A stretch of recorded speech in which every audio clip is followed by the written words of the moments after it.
It's just another day, folks. Another day. Let's do this. Howdy, hey, everyone. How y'all doing? This is the second stream of a beautiful Tuesday. Once again, my condolences to the great and legendary Sabu and to those who lost a loved one today. Um, Moment of silence, please.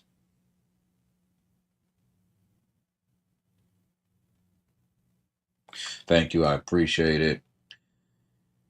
Oh boy, we got a new Pope, a new Doom game coming out. More new sets of pieces of drama.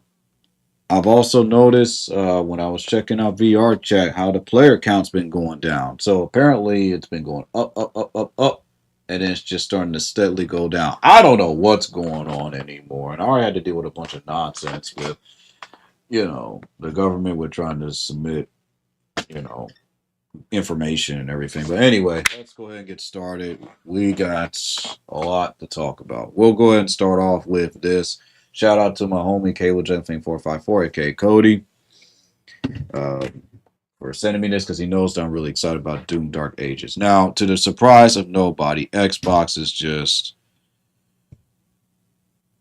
Xbox is being Xbox. That's all I'm gonna say. And let's just go ahead and just talk about this. So there are known issues on the PC for Doom the Dark Ages, and it's just like, oh, the game's not even out.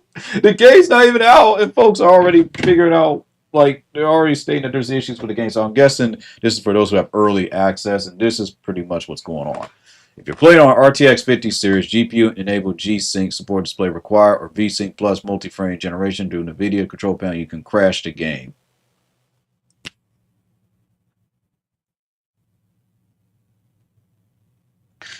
Let's continue.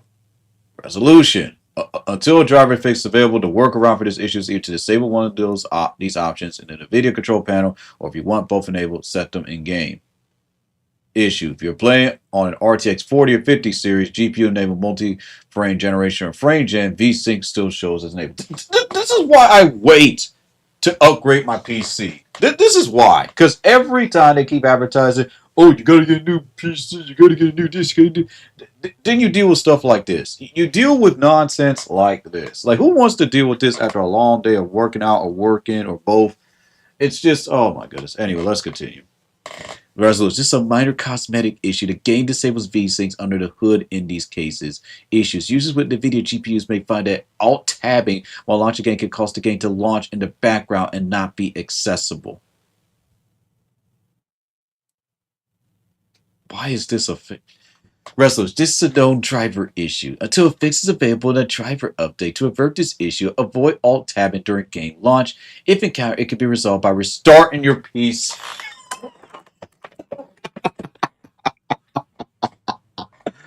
Absolutely pathetic. This is honestly pathetic. Issue. Users with NVIDIA 50 series GPUs may experience TDRs or system hangs when start gameplay recording using Shadowplay with multi-frame gen set to 3x or 4x. Why is it that all these issues exist? Resolution. To avoid this issue, either do not use the noted MFG settings or record gameplay with a different application. I'm just going to play this game on medium settings because there hasn't been a game that I've noticed that's been worth my time where I have to set the resolution all the way up to ultra settings. There has not been one game, and that's also including Grand Theft Auto. Let's continue. Issue. Capture with OBS. Game visuals may freeze when alt-tabbing from full screen. Are you kidding me? Resolution. Until there's an update from OBS, the workaround for the issue is to capture in window or board list mode.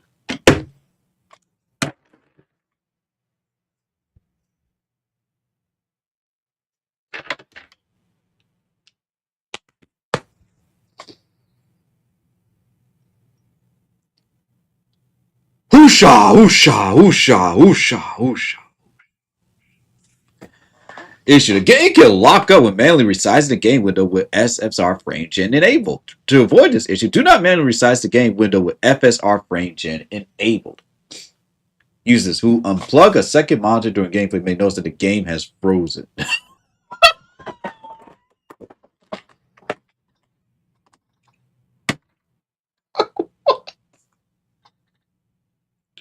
And all my girls are playing it. I've never heard of this issue. What?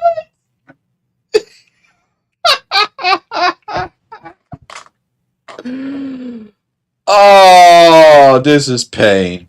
This is absolute pain. Are you kidding me with this? Are you for real? Oh my god, this is honestly funny. This is too funny.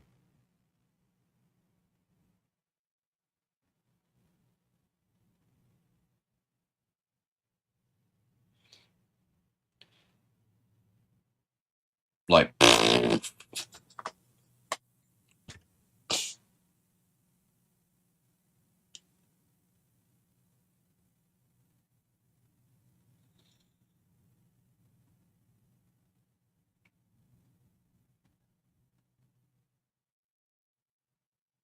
oh my god, wow, just wow.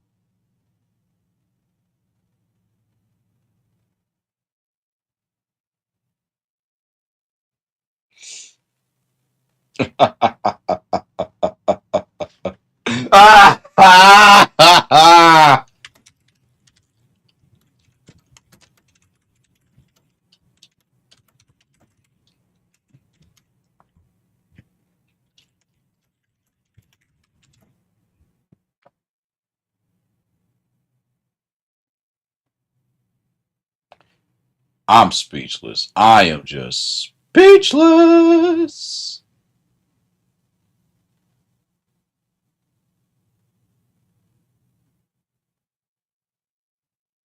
Oh my god, I.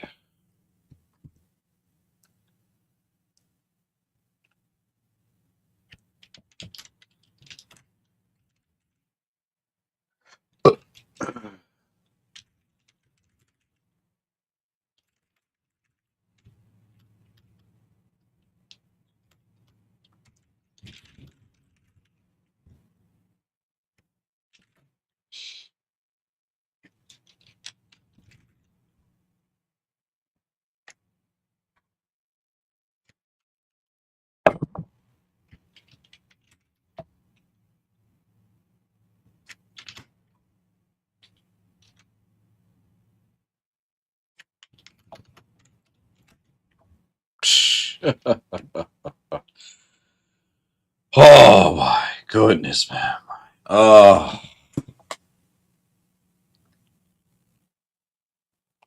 Hello, everyone. For those who are tuning in on my TikTok, please go to my YouTube because,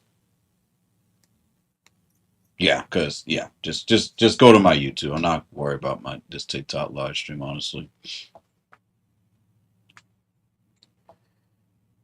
I'm pretty much going to be talking about the Starlight situation, and I'm also going to talk about Doom Dark Ages. Shout out again to Cable Check Thing 454 for sending me these links to Pirate Nation. All right, let's see what we got here. I'm just pretty much going over all these issues. So if you want to know what's going on, go to my Trovo, go to my YouTube.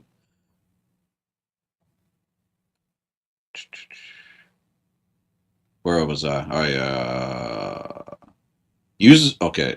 Yeah, the users unplugging a second monitor and the game just freezes. Just that that right there is bonkers. I've never heard of anything like that before, but okay. Players run the game with the MSI Afterburner or Riva tuner overlays enabled may experience stability issues. To avoid this issue, do not run the game with either application running in the background. I just won't have anything running in the background. I mean, I have to have the, other, what is it? I have to have OBS. I have to have TikTok Studio running because I told everyone I'm going to stream Doom. Okay. In rare cases, players running Doom, the Dark Ages on support PC spec at appropriate settings who have the latest GPU drivers installed and have an Intel CPU model will start with number 1314 can run to persistent crashing. Yeah, I'm just not gonna. Yeah, I'm just not gonna worry about it.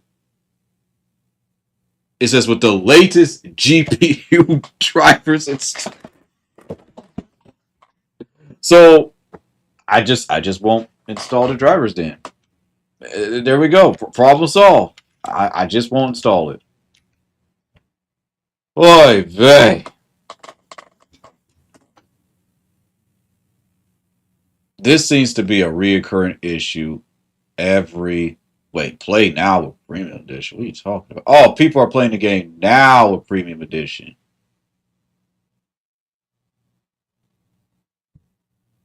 So they're having issues. Wait, so the game is out.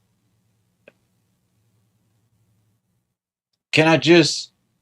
Okay, well, can I at least pre-install the game? Okay, yeah, I'm just gonna pre-install the game. It's 69.54 gigabytes. Okay, I'm gonna just pre-install the game then. This game is huge. All right, so there may be some stuttering. I don't care. So I'm pre-installing the game right now. The game's technically already available tomorrow. Oh, the game's available tomorrow, 8 p.m.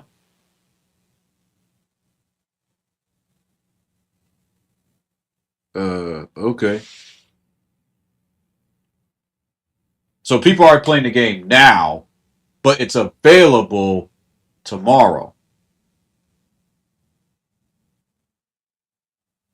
Well, shoot, I'm gonna have to order my pizza tomorrow then.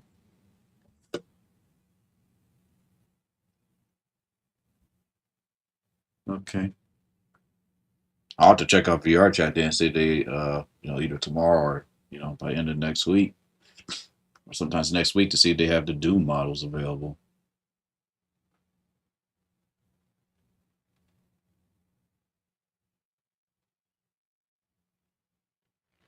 I'll just probably spoil the ending for myself just to see what happens. I don't mind when it comes to AAA games spoiling the ending. I just want to know what happens. I'm not going to spoil it for you all, but I'm spoil it for myself. All I care about that I can just, I mean, honestly, the story Lord Doom just at this point doesn't make any sense. After the whole, Doom guy being able to deal with like angel stuff, I was like, oh, okay, okay, Bethesda, okay, now you're just reaching at this point. So those of you that are playing Doom, feel free to spoil it in the chat. I don't care. You can tell me all about it. I don't care for spoilers. Unless I say don't spoil it, I don't care. You can spoil it. But anyway, let's continue. All platforms. Oh, so this is not just for PC. There's also issues on Xbox, PlayStation. Oh, this is beautiful. FOV changes do not carry to cinematics or interactive events such as shield bashing to walls. Wait, you can break walls now? Oh, baby. Okay. Well, I'm not going to get my hopes up.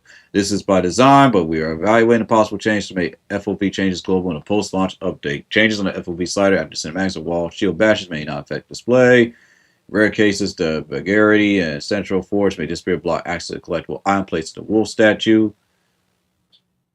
Reload the checkpoint. I mean, that's a typical Bethesda game issue, so that's nothing new. If you encounter this issue, okay. The barrel stuffer and super barrel stuffer mastery challenges may not appear to increment when expected. You may maneuver the Slayer onto geometry objects outside intended navigable space and then become stuck. That's a Bethesda issue. That is typical Bethesda. Let's see if this occurs, an object is not destructible. The workaround is to reload the checkpoint. Come on, man. Really? Really? In Siege Part 1, the comet count in front of a cave to one of the hell portals in the swamp side of the map may not spawn under very specific conditions, blocking the player from continuing. Reload the checkpoint. If you defeat a demon with a melee attack while the shield saw is still embedded, the shield may appear visible in the hands for some time. Awesome! And if you deal with this issue, reload the checkpoint. We are investigating fix for a future patch. Yeah. Some users may find that the amount of gold in their inventory doesn't change after purchasing upgrade. I'll just use a cheat engine then. In some cases, users may experience icons not appearing correctly. Oh my god. Are you kidding me? Really? All these issues with this game? And people, those who pre-ordered the premium edition are already playing the game. And they're having all these issues. Unbelievable, man. Unbelievable. Whatever. Doom the Dark Ages is unplayable on budget hardware. Keyword is budget hardware. That's not acceptable. That's all I'm gonna say. That's not acceptable. So you're talking about even those with a 5090. Okay.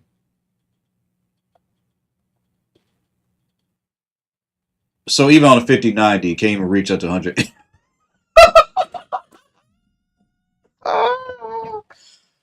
Oh, God. I can't even, man. This is ridiculous. But this is typical AAA nonsense. What do I expect at this point? And Doom the Dark Ages has DRM. Who would have guessed? A Bethesda game as big as Doom having DRM? I would have never guessed. This is the same crap, garbage, nonsense that we dealt with Bethesda games forever. And Bethesda will never change. At this point, actually hoping for Bethesda to change, it's like wishing upon a star. Because we all know the consequences of what happens when you wish upon a star. If you haven't already, check out Meat Cannon's latest Disney, what is it, parody animation. It's pretty dark, but it's stating the truth about the mental capacity of a lot of folks who are obsessed with Disney. I would know because I met someone online who was obsessed with Disney, and they do have moments where they act like this. Pretty scary. I know. Not bad people. They just need a reality check. Well, um, I guess you all will be receiving a stream from me tomorrow then at exactly 8 p.m.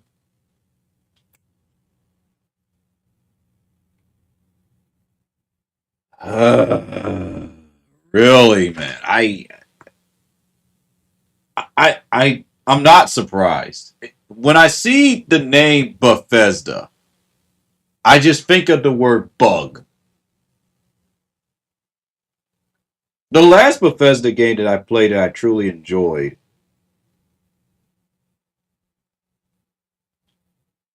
minus Doom games, okay?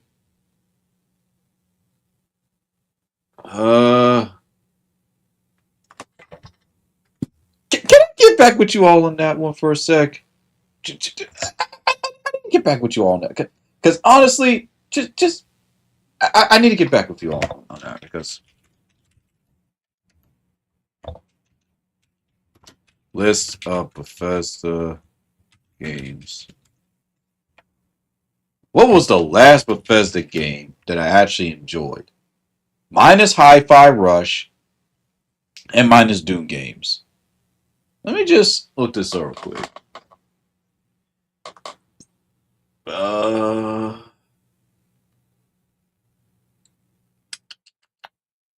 like a game that I know and I said, wow, yeah, I totally would play that again. Because like the older games were good, obviously.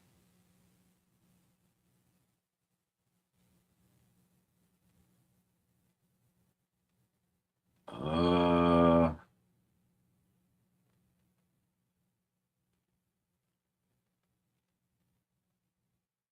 Dishonored 2, Wolfenstein 2, and Quake.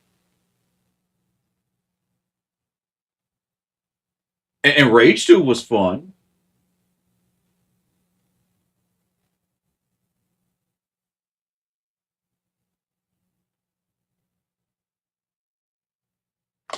I'm not gonna lie, that's honestly pretty sad.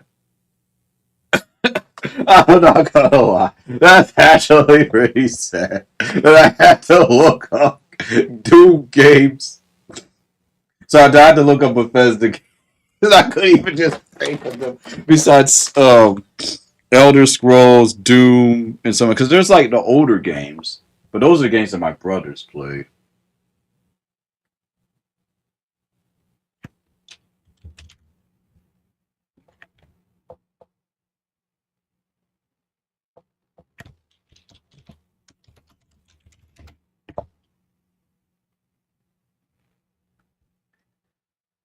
Wow. I'm okay with the high cost of gaming and with everything going on with the economy and with so many layoffs within game respective game companies. It is honestly no shock that there's a lot of there's a surplus of technical issues that are rising. So the only thing we could do is just wait for patches. The same excuse that we have been hearing for a while. Gaming is the crash is coming, folks. So enjoy gaming while you can. Enjoy your Nintendo, and all that while you can, because gaming is crashing. Now, I believe Nintendo will survive again because they always find a way to do so. And, Sony will be fine, but Xbox is probably going to crumble because this is getting ridiculous. And let's just be real, people. It's Doom. It's not like it's oh man. It's not like this super ultra revolutionary game.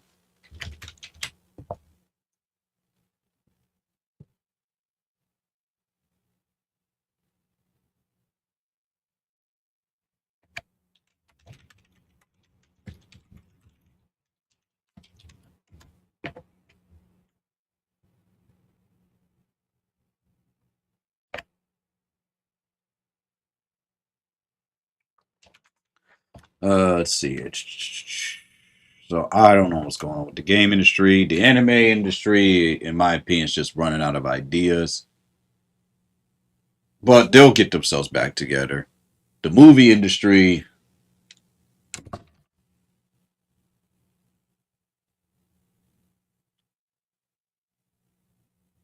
minus the indie industry, I don't know, man. It's just I feel like the entertainment industry just needs to just take a break. Like seriously, just slow down. There's already enough games, movies, anime out there. Like, just take a month or two break. Like, let the poor workers just rest their minds for a bit. Let them just do something else. Like, maybe focus on their health. I'm sick and tired of seeing folks with big old giant bellies. Like, it makes no sense. And doctors are like really concerned and scared about this because they're saying, well, goodness gracious, why are they so overweight? Like, this is just ridiculous. Like, there's videos that showcase how to cook proper healthy food. It's just, I mean, I'm the one to talk. I'm going to order pizza, but I'm going to make sure that I eat vegetables with it and work out and hit the treadmill afterwards.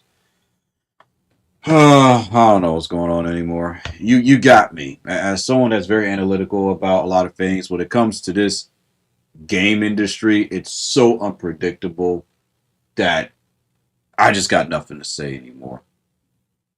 Like even with fighting games, now it's just all they're using with fighting games is just to advertise DLC characters. It's just a DLC character showcase. That's all it is. That's all it is. It's not about just going there just to see who's the greatest esports player. Now it's just there simply just to advertise DLC. That's all it is, and it's just getting ridiculous. Fatal Fury City of Wolves. I know I keep talking about that game to death, but that game is struggling. Even with the announcement of Andy Bogart's gameplay, the player count has not gone up. It has not gone up past 4,000. And I don't care what anyone says, that is very concerning. Right now, 799 players. I I'm just speechless, man. I'm very, very, very speechless. And Street Fighter 6 still has 10,000 and Tekken 8 is struggling to even reach up to 10,000. If these were like new indie fighting games, I wouldn't even bat an eye. But these are games that have been around since I was a kid, okay? And the fact that each iteration, you know, implements some factors correctly and implements some factors incorrectly, it's just baffling to me. It's very peculiar. So yeah.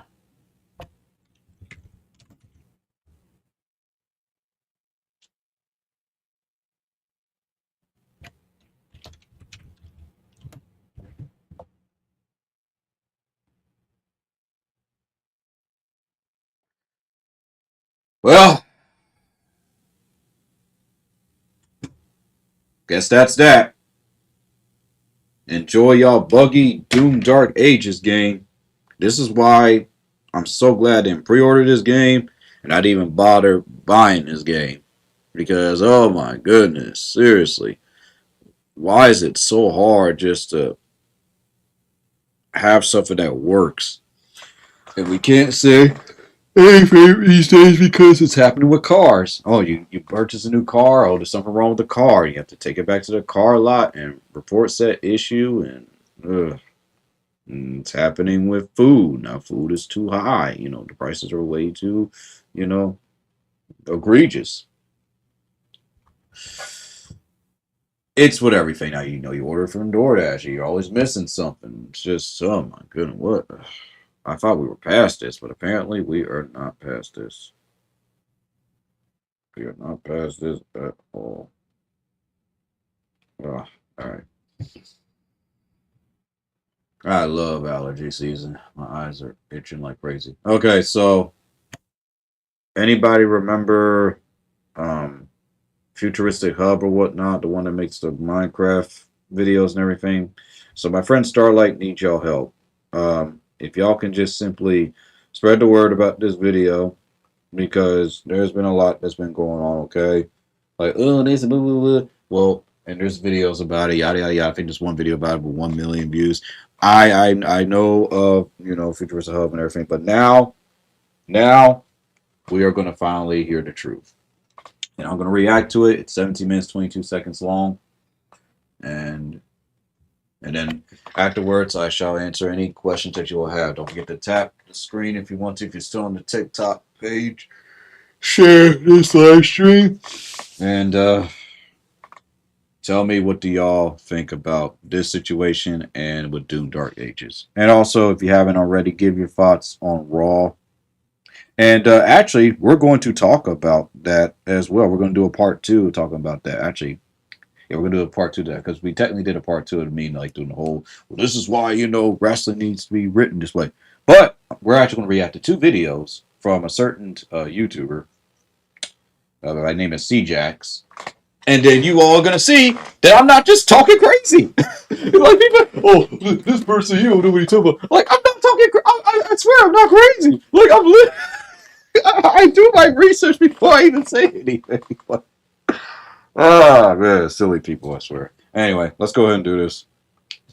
Futuristic Hub, my untold story. Please watch, please help. All right, so let's do this. Oh, sorry, my apologies. For some strange reason, I'm having issues.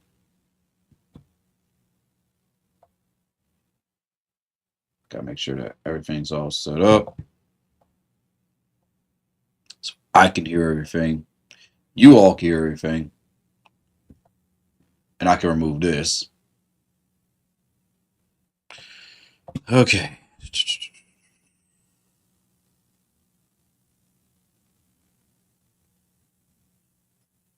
going to get out to anybody. Could be 1,000 people, 10,000, I don't know. But I do need your help. And this is because I'm a victim of fraud on the court. It's something that's never happened before in the history of even the United States of America. And my constitutional rights are being threatened and they have been violated left to right. In this video, I'm going to show you why I need help and I'm going to show you exactly. Just comes to show you that it's not always green on the other side when it comes to third world countries.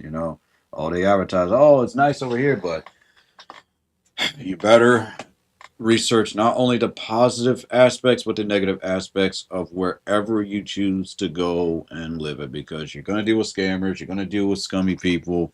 So just letting you know that right now, it's never always green on the other side. Yes, there may be some issues with the United States, but oh boy, just understand that once you leave the United States temporarily or whatnot, be prepared, because your whole worldview will definitely change.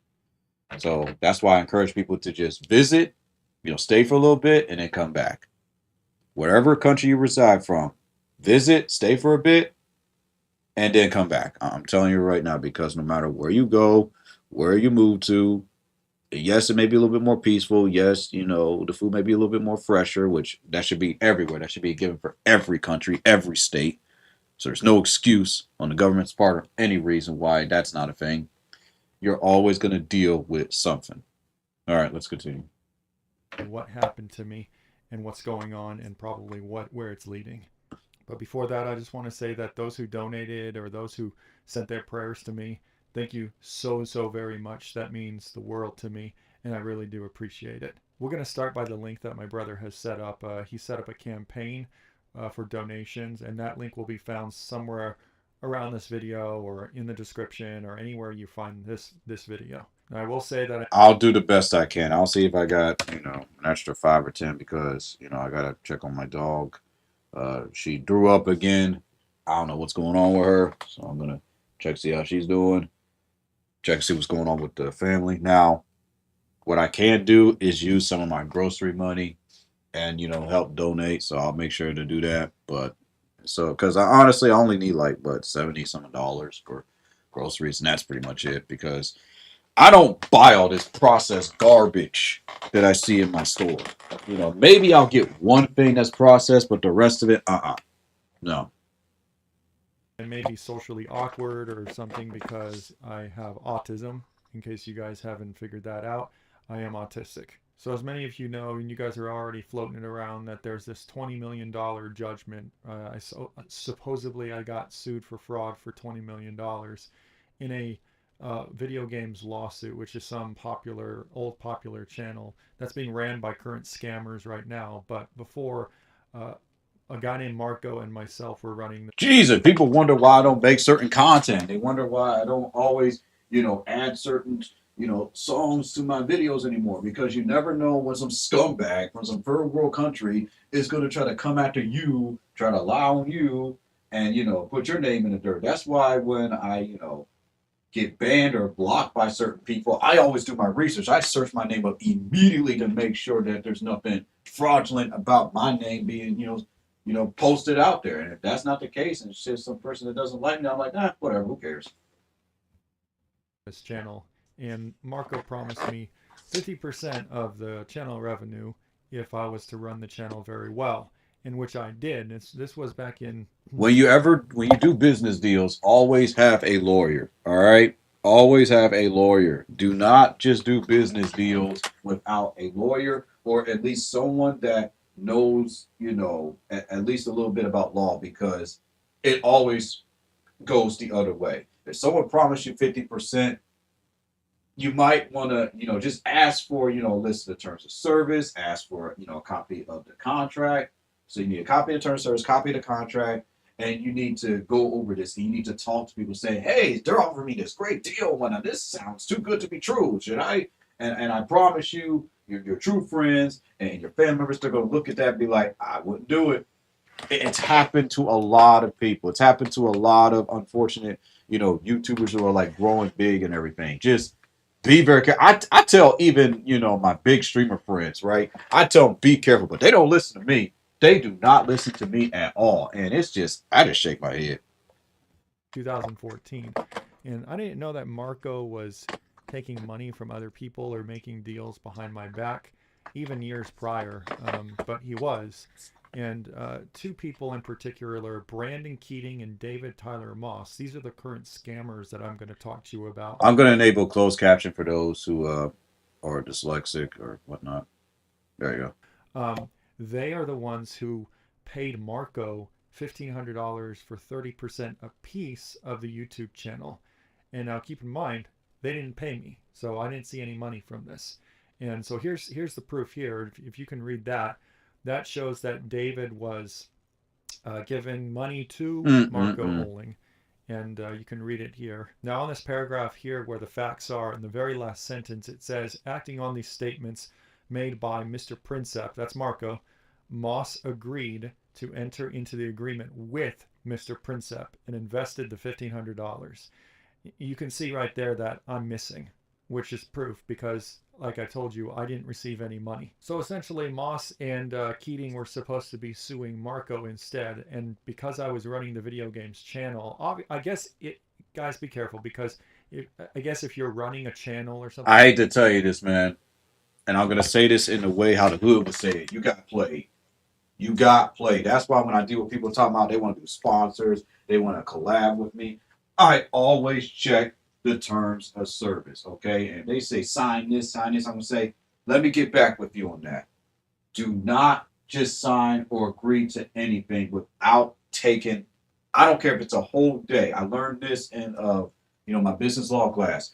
Do not sign anything without reading the terms of service and contracts. I try to tell people this and they don't listen to me because there are a plethora of stories like this. Probably even, I don't know if it's worse than this, but I guarantee you there is because, as my friend will always tell me, it can always get worse. And I didn't believe him, but at the same time I did. But I kind of wish I fully believed him when I was told this as a teenager. But anyway, but this is why I always tell people you have to be very, very careful because in a platform like YouTube and a platform like TikTok, there's always going to be parasites that are going to come after you and DM you and tell you, oh, they're going to promise you the world, they're going to give you all this money and stuff like that. And they always go after those who are desperate. They always go after those who feel like they don't know anything about law and whatnot. They go after those people, they make it seem convincing, and then once they sign that contract, that's it. And then you have to get a lawyer to try to get out of said contract. You have to be very careful. It is best to grow on your own. It is best to do your research when it comes to whatever third world country that you're dealing with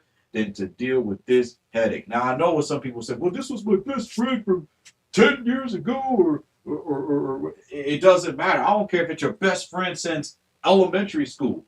You do your own freaking research, man. Everything that I do my research. When it comes to subscribing to subscriptions, when it comes to, doing streams. Man, the one thing I always to ask people, and they always get quiet when I do this, is what are your rules when it comes to me being part of your stream? They get quiet all the time.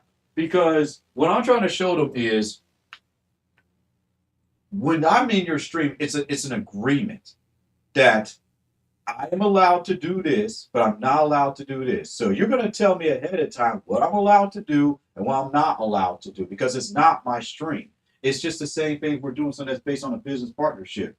You're the one who calls the shots, not me. I'm just a guest. I'm a guest star. I am someone who's just there just to help you. That's it. That's all it is. That's really all it is. That's all these collabs are. They're just like business agreements. That's all it really is. But anyway, let's just continue. Thing, you're automatically the owner of something, or you're automatically tied to it. So because of that, I was sucked into the lawsuit. So here's a Yep. picture of my summons here. So as you can see on this screenshot, this is a picture of the summons, the actual summons that the court was supposed to send me to tell me that I was being sued. And you can see that it was. So in other words, he was going to get sued. He ran off and said, oh, that guy. It was him. It was him. This happens all the time, unfortunately, especially in certain countries, man. And I feel so bad for them. That's now I see what's going on. This happens. This honestly happens, man. Where when the seat gets too hot and they realize, I'm in trouble. Oh, I know.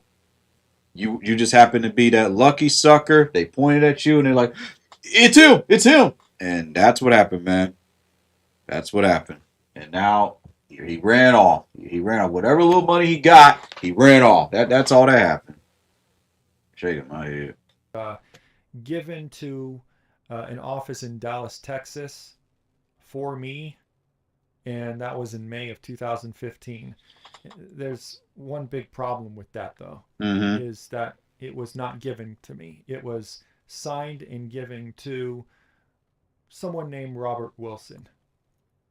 And you can read here that oh my goodness, to the defendant's attorney, Robert. Oh, wow. Problem with that, though. I was living in California at the time, not Texas. And all of this whole lawsuit stuff in court, all of that was happening in Texas. And I didn't hire an attorney. So here's what happened. Robert Wilson is Marco's attorney. And when Robert Wilson saw all the evidence that I didn't commit any fraud, but if I was added to the case, that it would screw up his plans to win the case, then he decided to pretend to be my lawyer. Now, the main key evidence of why Oh this lawyer my would do what he did goodness. is because of this email that was sent by Wow. Marco to Brandon Keating. This email was outlining certain ways that they would collude behind my back and how Marco would pay him a specific amount. And as you can see here, it says that the deal would be made as long as you do not talk to Brian Martin. So again, you can see that Oh, this is it hurt would my bring in a head. third advocate in this Oh, case, not a defendant. blow us. Despite that, you can see that they were originally asking for an Ah, amount that exceeded cannot $200,000, believe but this. did not exceed $1 million, as you can see right here. Long story Goodness. short, Robert Wilson was making these filings behind my back for 2 years. He went to mediations and settlement talks, court ordered mediations that I was supposed to go to, but I didn't know that was going on. And if you want to, the links in the description. You can see the entire motion. All they need to do, like I keep telling them, is gather all your evidence, and when the court date comes, submit the evidence, show proof that you were unaware of this. You'll win the court case. Bada bing, bada boom. But it's just a lot of work. That's just the thing. It's a lot of work. It's a lot of headache. And the reason why they had to wait so long is because of the fact that the court system is backed up with cases like this. So not only do you have your murder cases, your rape cases, your pedophilia cases, and whatnot, you have cases like this where you're dealing with scam artists. Like it's a mess. In the appeals court that is happening right now, which is the very premise of this Oh my goodness, you said that on TikTok. I really don't care. campaign. I was told by Marco to go to court, and it was in March of 2016, to go to court and be a witness, one of those key witnesses, and answer questions. Keep in mind, I'm autistic. I don't really know much when it comes to being social. I'm pretty socially awkward, and going to a court and even seeing a jury was very new to me. And so I didn't know what a defendant was at the time. I didn't know what a plaintiff was. I didn't know really what anything was. I just knew that I showed up because I thought this channel that I was working on, the one that I got 50% of the revenue from, the one that I was really working hard on, was getting sued and it was in danger. So I showed up to answer some questions. This is why I don't like working on parodies of anything, because this is why this is why, man. Because there was a time where I thought about studying animation, which I still want to do, and I want to work on like parody animated episodes of, I won't say like Sonic or like Dragon Ball, but like just other cartoons and whatnot, like what if scenarios. And this is why I don't bother doing it, because when that one person comes to you and they're like, oh, they make a deal that seems too true, so true. And just imagine if I was young and I didn't know any better and I just signed that deal and I'm like, Mom, Mom, Mom, Mom, we're gonna be rich. Like, man, this, oh. Fast forward 3 days later, and the jury returned a verdict of $18.6 million. Sometime in the line of questioning, as you can see here, one of the lawyers on the other side, one of the plaintiff lawyers, was telling me that I got sued by Brandon Keating. And I answered, no, I didn't. In the eyes of the jury, Or you I'm could say, looking not like that a I fraud recall. already, and I'm looking like a liar. So essentially, You could just say, not that I recall, and I and didn't you know can what give was a going date on. and make sure that I had a little bit of a temper in has stayed court. that true. I But was yeah, not that, yeah. irate. I was kind of getting angry and agitated. Never, ever, ever, ever get angry during the court case. You stay calm. When I was getting subpoenaed in court, trust me, I was feeling all sorts of emotions. A whole day, I ate 3 meals. I meditated. I literally backed away from social media. I was not on VR chat. I was not on Discord. I had people messaging me. I didn't care. I literally ghosted almost everyone. I had to be in a state of meditation because it was a very stressful moment.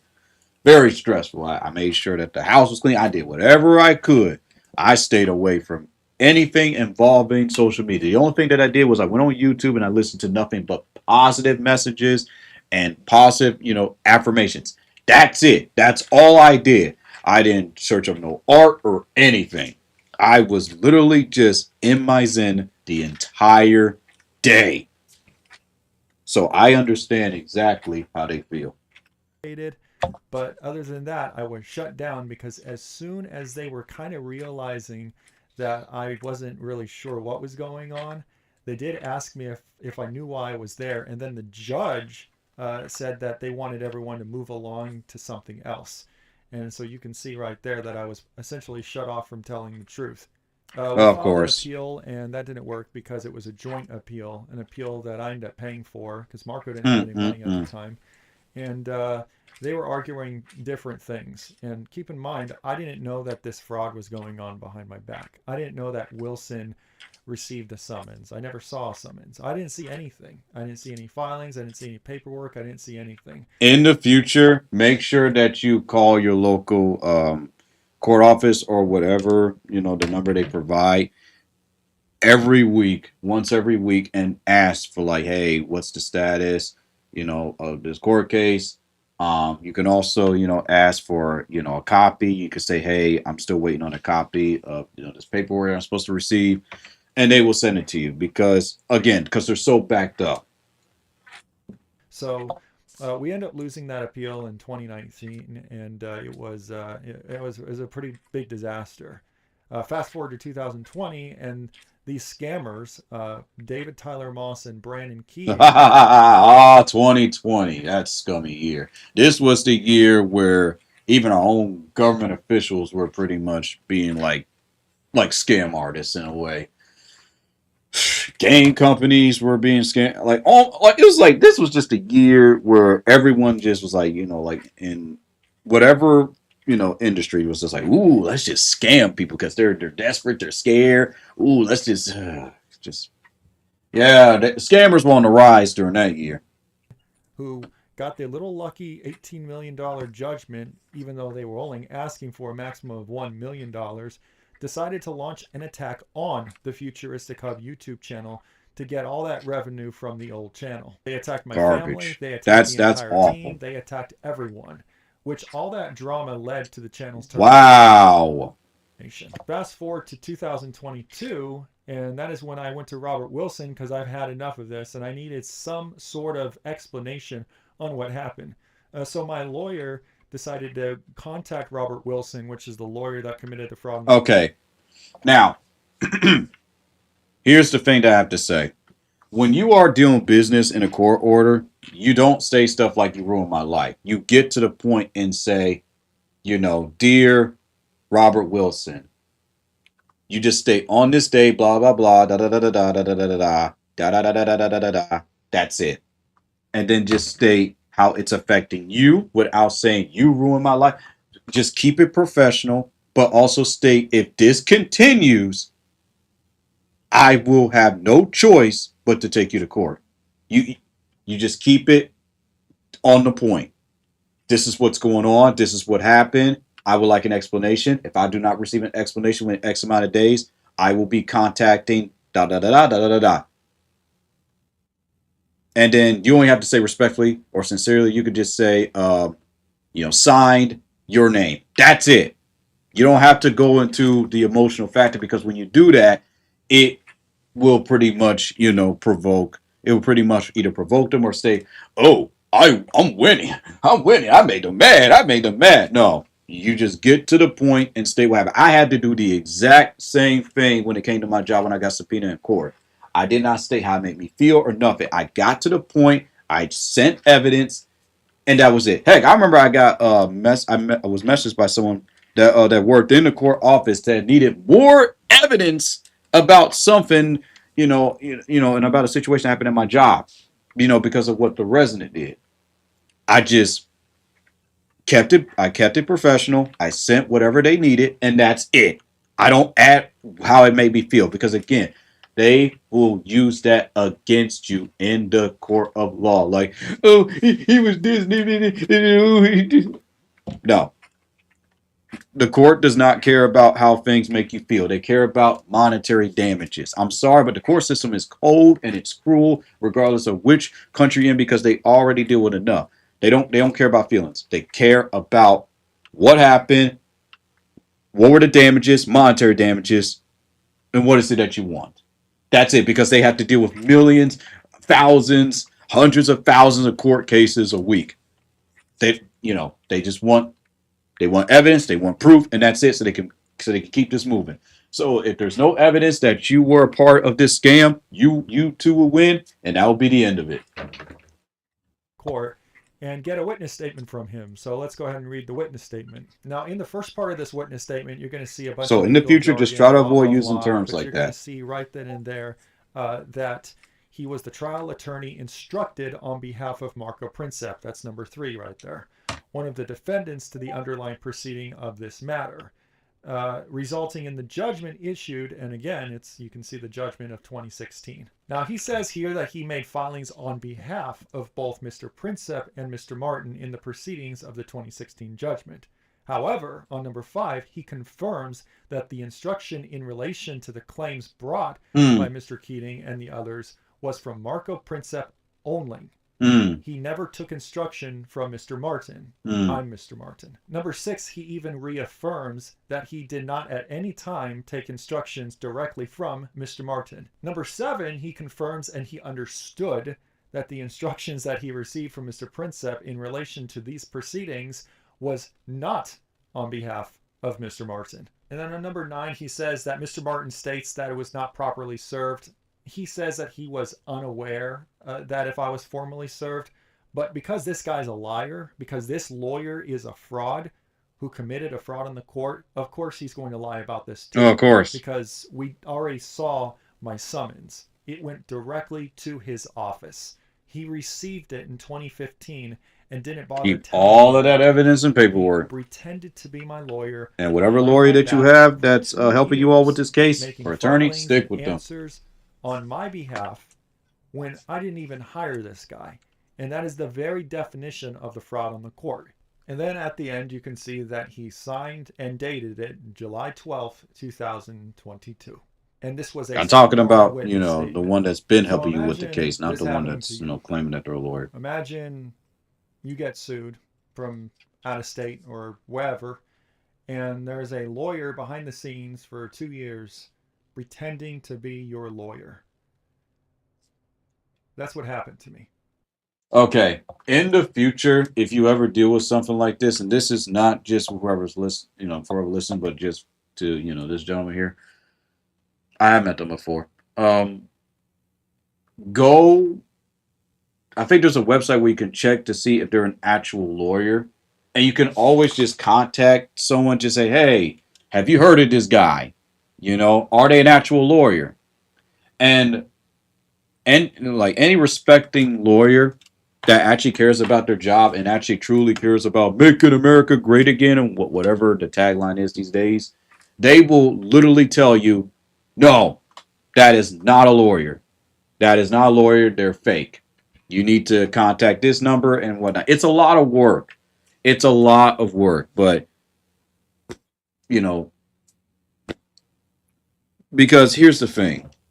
You have to meet and call a lawyer, all right? A lawyer's just not going to randomly email you or message you and say, I'm a lawyer or whatnot. No. You have to actually call the lawyer. You have to pay the lawyer, because they have to go through a board of directors and whatnot. They have to be approved. There's all these regulations they have to follow. So the fact that you were able to get in contact with this lawyer because they messaged you or something, that's a big indication that, I don't know. That's the fraud that I am facing. Yeah. So I'm not a scammer. I'm not a fraud. I didn't receive any money from anybody.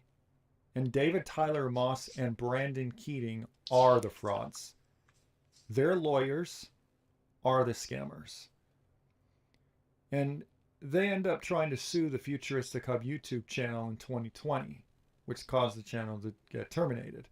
However, this year in February, they received a take-nothing judgment, a reverse and render, with a small little remand, which is for collections only, maybe garnishments or something. But all these claims that they made in the Futuristic Hub lawsuit were reversed and rendered by a high court. And as you can see by the screenshot, that's exactly what happened. When the opinion came through, it proves that David Tyler Moss, Brandon Keating, and their lawyers, who are probably getting paid a percentage of anything collected, are the frauds and they are the scammers. And they're going to stop at nothing to try to ruin my life. For what? For operating a YouTube channel? Because I didn't fraud anybody.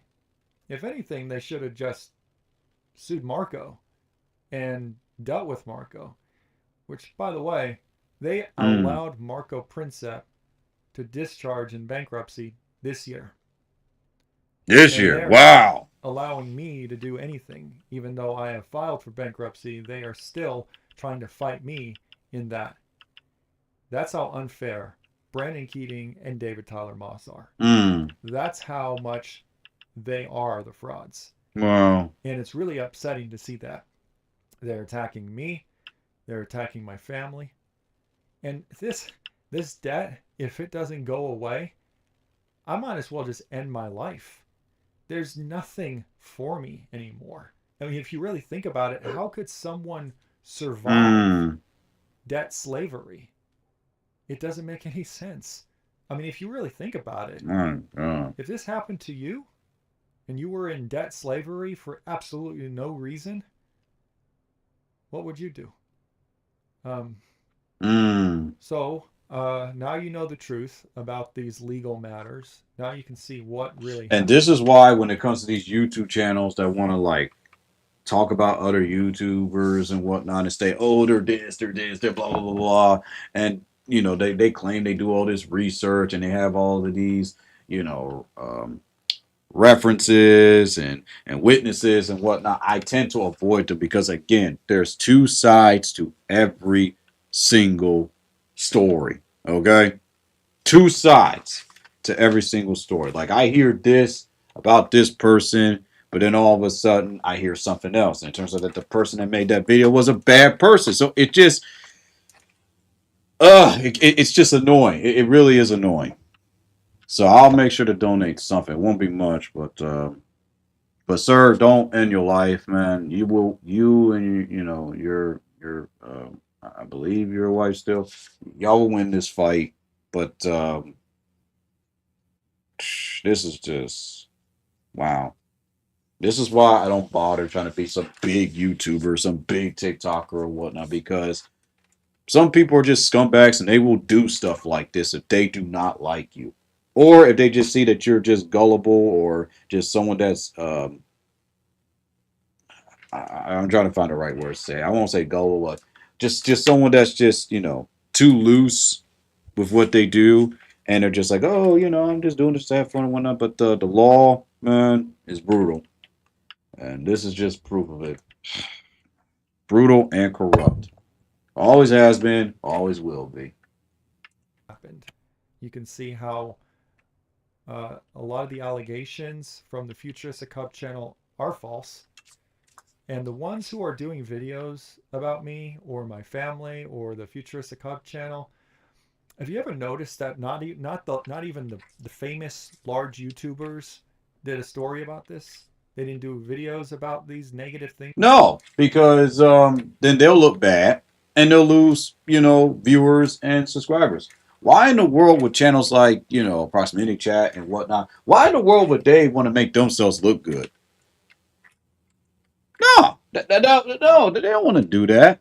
They live for drama. They live to expose people. That's just what they do. That's what their channel's about. It's about drama. So if they have to go back on what they did, then oh my God, then that's gonna make them look bad. And then they're like, well, I don't want to get involved in this, man. I want to wipe my hands clean. I don't want to get involved in no defamation lawsuit. You know, I don't want to deal with that. Look, all I'm gonna say is this. I just hope they win. I just hope that everyone can just, after this is all done, wipe their hands at this and just learn a lesson from this. It doesn't pay to try to be some big YouTuber or some big streamer on these platforms, man, because it always bites you. It always bites you. That's why I do whatever I want on my streams. Whether I got 0 viewers, 1 viewer, 6 viewers, 5 viewers, 10 viewers, I don't care. I just do what I do. I'm happy with it, and then I, work my job, and that's it. And get back in school and whatnot. Because nothing, no amount of fame or whatnot is worth all this headache. It's not worth it, man. Like, I miss the days of YouTube and TikTok where it was fun. Oh yeah, let me tell y'all a story real quick. Back in the day, man, TikTok, YouTube, Twitter, all these social media apps before they became toxic years later used to be fun. People would post their memes, they would post inspirational quotes, funny pictures. Um, it was just fun. Political views actually made sense. It wasn't forced down people's throats. It was just simple. It was really simple. When you reported someone, it was taken seriously, and that person was gone. It's just there wasn't like there wasn't a lot of pedophilic cases. Same with VR chat. Like VR chat used to be very peaceful. Like it was a lot less people. You went to worlds. It was just it's like what happened to social media, man, to the point where stuff like this happens on a daily basis. It's not like it happens every once in a blue moon. It's like on a daily basis. On a daily basis. Like, oh my God, man, this is just ridiculous. Things being said about me because it's not true. There's a small handful of YouTubers Oh yeah.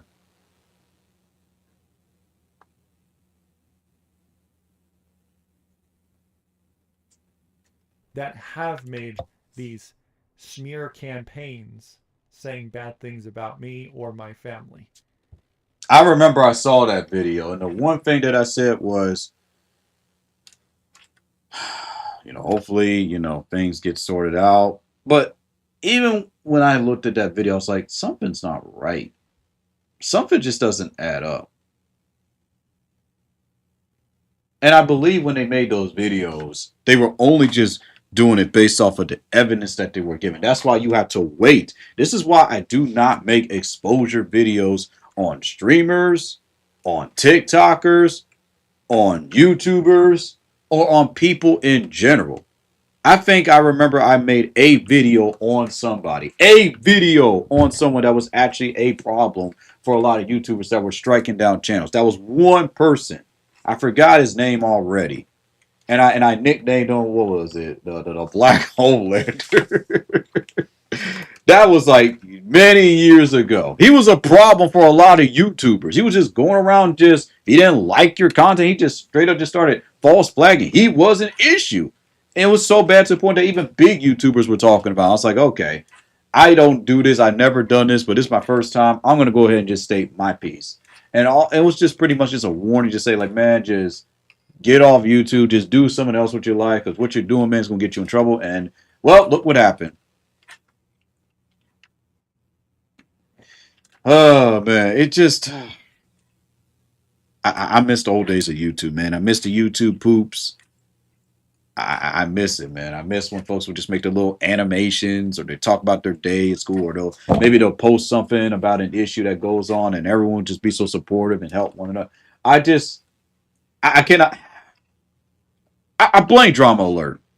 I blame that YouTube channel, Drama Alert, for all of this nonsense on YouTube because, let's talk about drama that goes on because I'm bored. And then it turned to a big thing, and he started making money, and then all of a sudden, everyone started to do the exact same thing like he was doing. Now let's talk about drama. Let's talk about this. Let's talk about that. Like I said before yesterday, if you don't put out the fire when it starts off small, it grows into something big. And people ask, well, what can we do? You can't do nothing about this. Social media has gotten so big to the point that there is no fixing this. There is no fixing this. You can maybe make some small changes here and there, but there's no fixing this. If it's too big, ain't nothing you can do about it. There is nothing you can do about it. The only thing that we can do is just,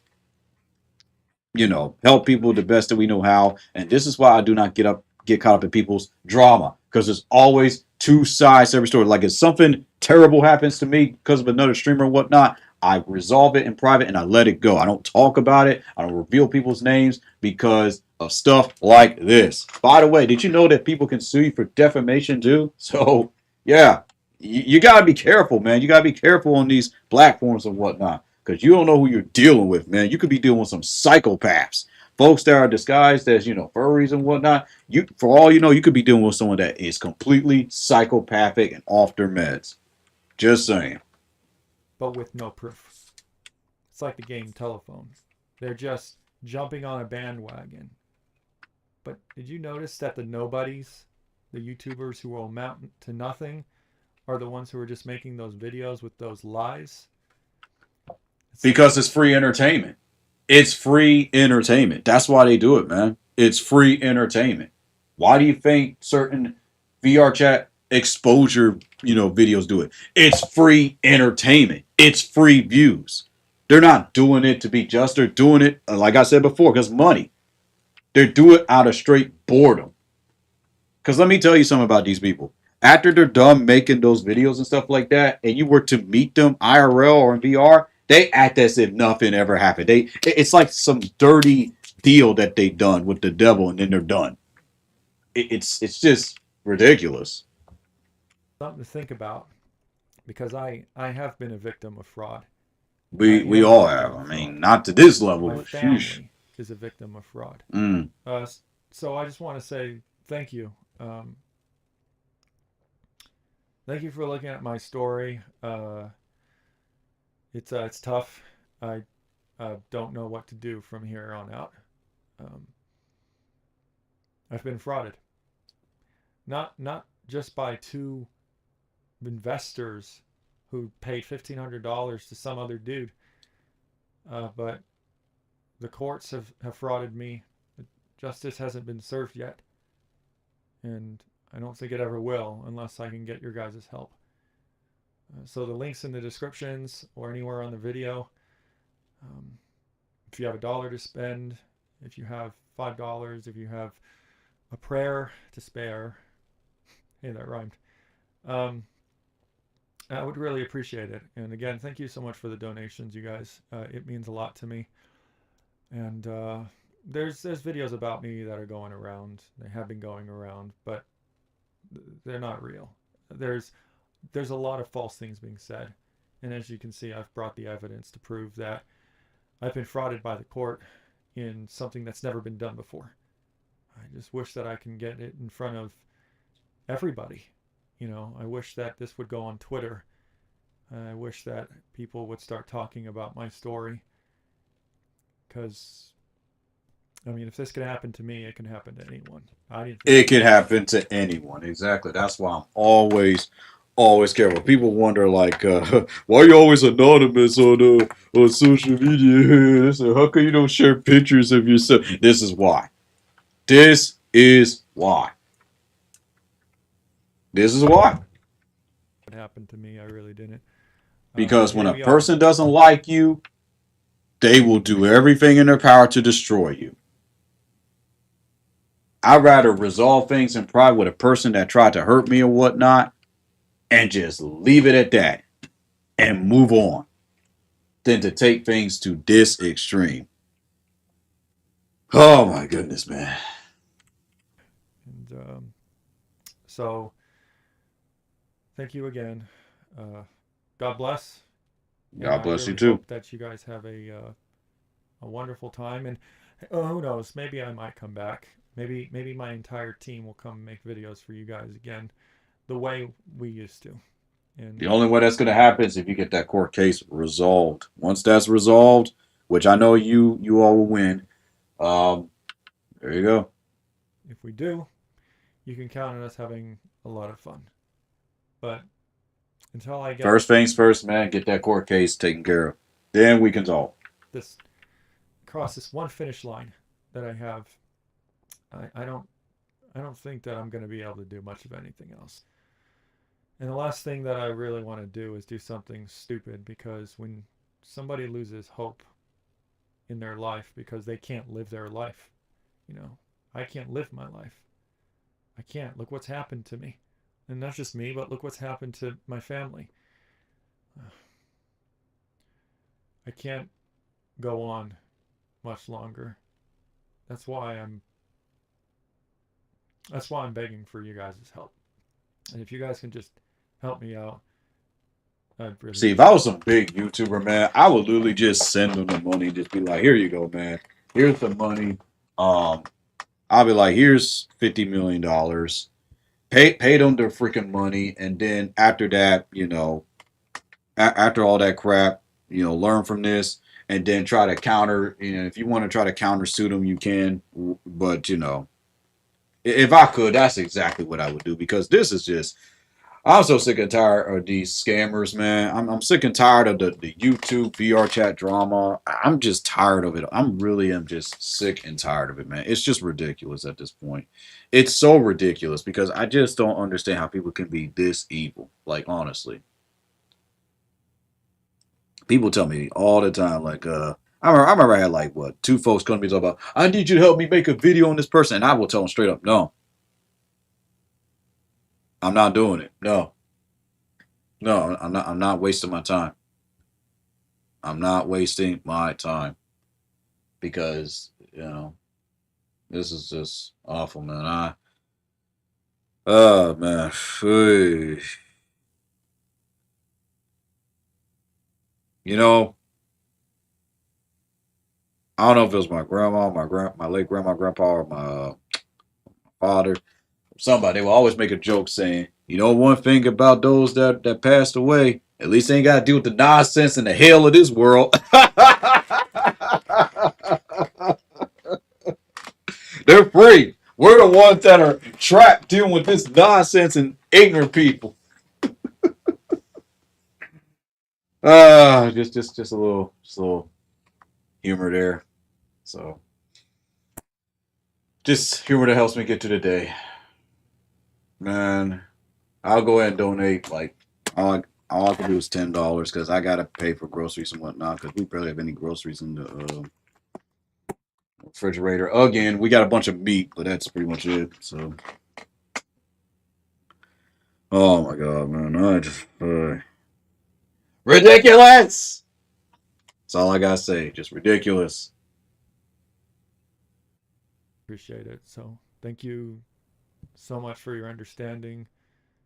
And if you guys know anyone, like I said, who can push my story out, you guys can always email. The emails on the page on the YouTube channel, and or somehow contact me, and we can get this done.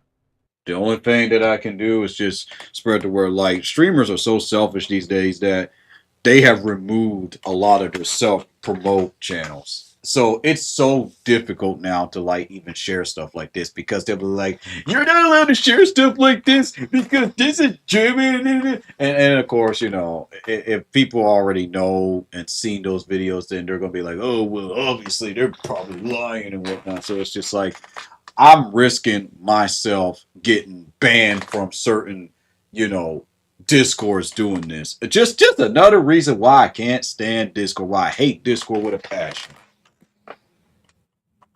And so thank you so much. Have a good day. And I'm thinking about you guys. Love you guys. Bye. We love you too, man. Oh boy, oh boy, oh boy, oh boy, oh boy.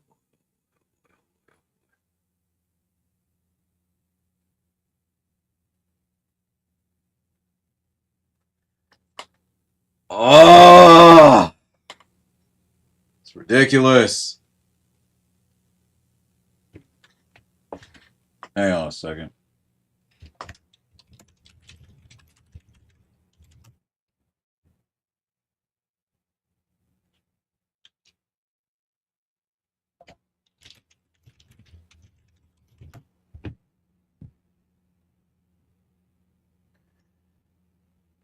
Oh my god. I just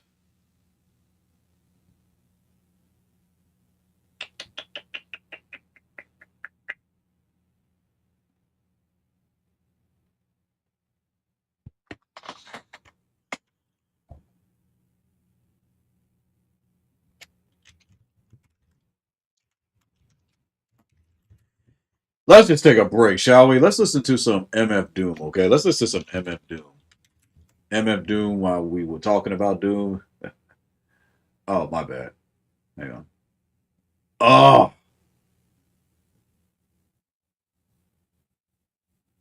There we go. Keep making that mistake. All right. Anyway, so With Geico, we can easily bundle home and listen to some MF Doom while I take care of this real quick. BRB.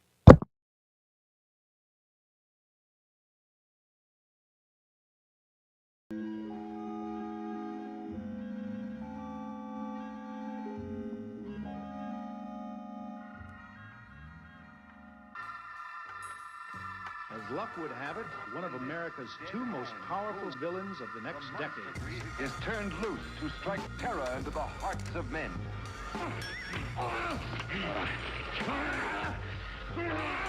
To shock women into uncontrolled hysteria. Don't touch that! The villains themselves were ultimately responsible for much of the popularity. Audiences love to hate. The importance of the villain was not overlooked. Of course, one of the worst of all was the mad villain. They had no code of ethics. What's the matter? I was only trying to... Get to work on these boys. Anybody bring a gun for me? Yeah, here's one. It's not one, but two. Typical villain releases included... I know they're going to kiss me, but don't let anyone see me like that. Please, Doctor, help me! And a sequel. Master of all. Both the villains were to meet in... Your mother was the lightning. Two historical figures, outlaws and desperados at that, the villainous pair of really nice boys who just happened to be on the wrong side of the law. 360 degrees, and similar sequences could not be defeated. Villains who possess supernatural abilities, villains who were the personification of carnage. Mad villain, more accurately, the dark side of our beings. Perhaps it is due to this seminal connection that audiences can relate their experience in life with the villains and their dastardly doings.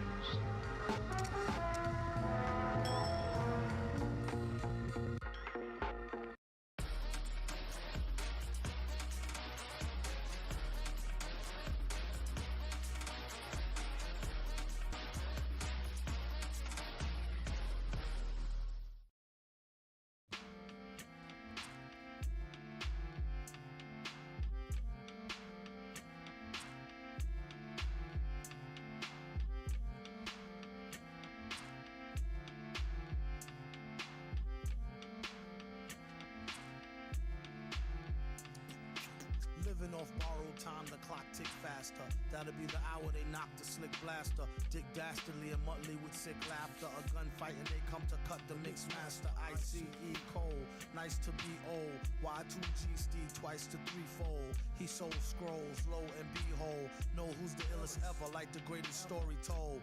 Keep your glory gold and glitter. For half of his niggas to take him out the picture. The other half is rich and it don't mean shit to villain. A mixture between both with a twist of liquor, chasing with more beer. Tasting like truth for dear. When he at the mic, it's like the place get like, oh yeah. It's like they know what's about to happen.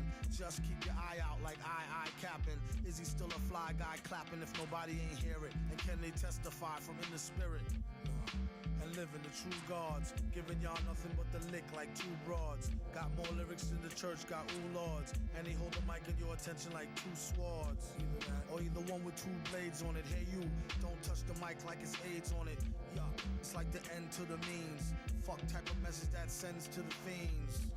That's why he bring his own needles and get more cheese than Doritos, Cheetos or Fritos. Slip like Freudian, your first and last step to playing yourself like accordion.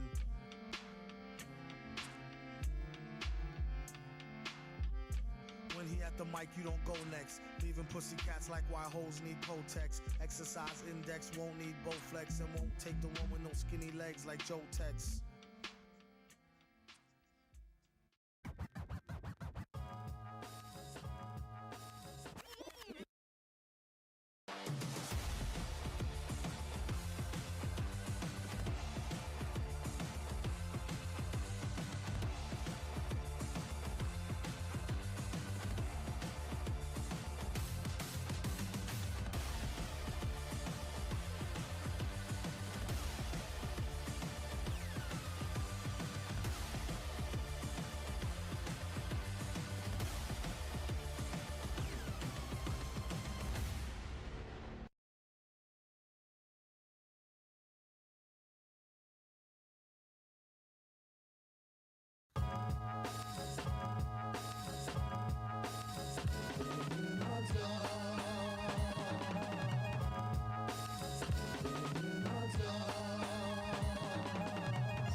off the beat, kinda dripping off the meat grinder. Heat niner, pimping, stripping, soft, sweet minor.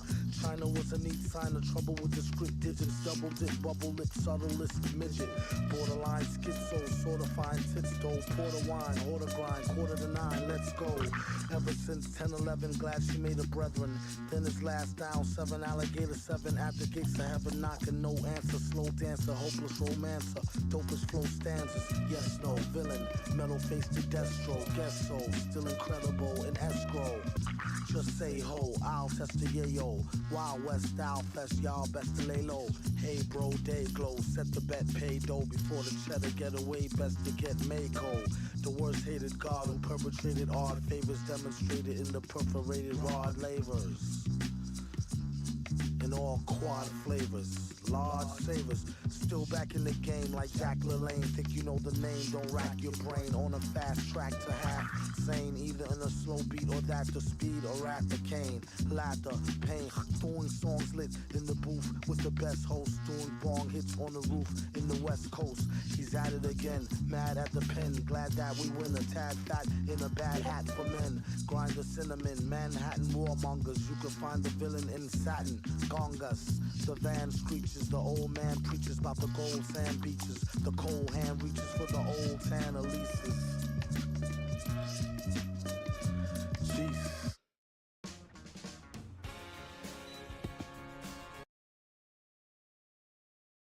All right, I'm back. Well, folks, I guess that's it. Wow. Just wow. That's all I gotta say. Let's switch gears and talk about something funny. All right, because whew, that was dark. That was pretty dark. So give me a moment. I'm gonna go ahead and I will copy and paste the link for those who are interested. And unless TikTok already freaking banned me for saying something I'm not supposed to say. So there you go. So to those who came by, thanks. Hi everyone. Hi. Hi. That's a lot of people. Hi. But anyway, let's go ahead and get started, shall we? We're gonna go ahead and talk now about wrestling. Let's start with the wrestling. All right, this is popping up. All right, cool. Let's see. As you can see here, there's a lot of channels I want to react to. Tons of them. Lots, and I definitely want to react to this fanfic one day. But we're going to focus on C-Jax. There's this one, I know I said we're going to do 2 videos, but there's this one video that really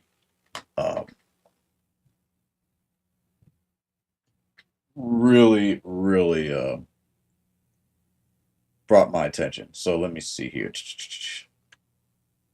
This one, honestly, made me think.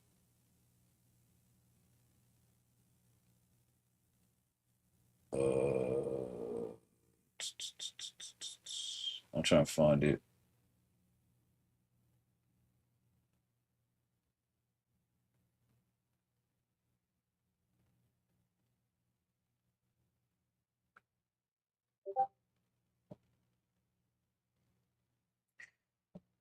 I'm trying to find it.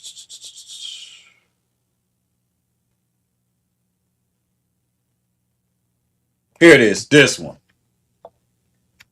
This is the one I want to honestly watch because it's true. As a matter of fact, let me go ahead and see if I can pull this up also on TikTok so y'all can have something to look at besides a black screen.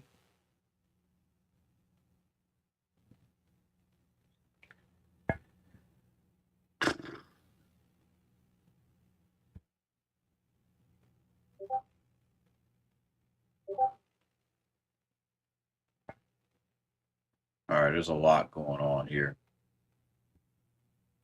Oh boy. Okay. I'm about to resize this. Uh-oh. Just inch by inch by inch.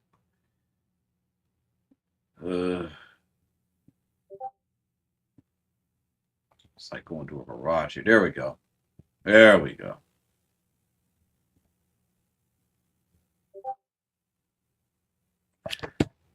Oh.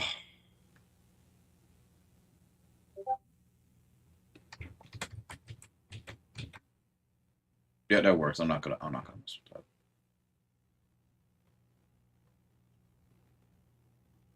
It's just too much going on. Oh.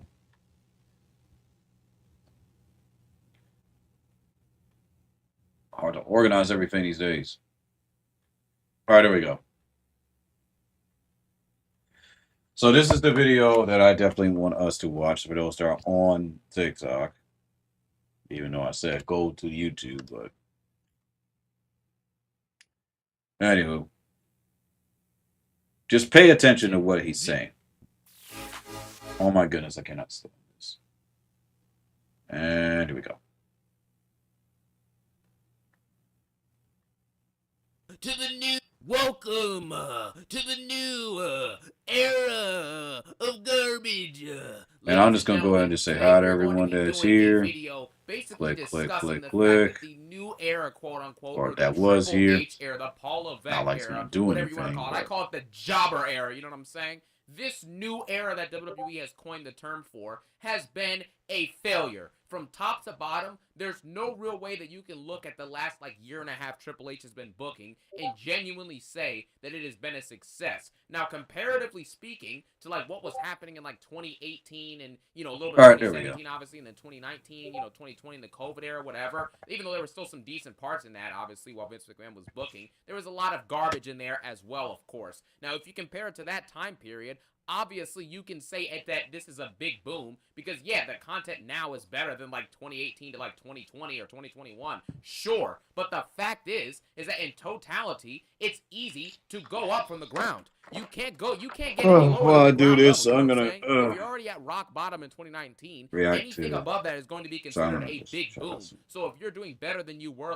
4 or 5 years ago, that's great. But what are you doing greatly? You see what I'm saying? You're doing better than horrible, but you're not doing Alright, great. I'll be back. So the I idea gotta of this take big care of boom some in call. general is just an absolute lie and an Ugh, over-exaggeration. get this Are they over better with. than they were in the closing parts of the 2010s and in the COVID pandemic era? Sure, but does that mean that this is a big boom and this is the quote-unquote greatest era of professional wrestling?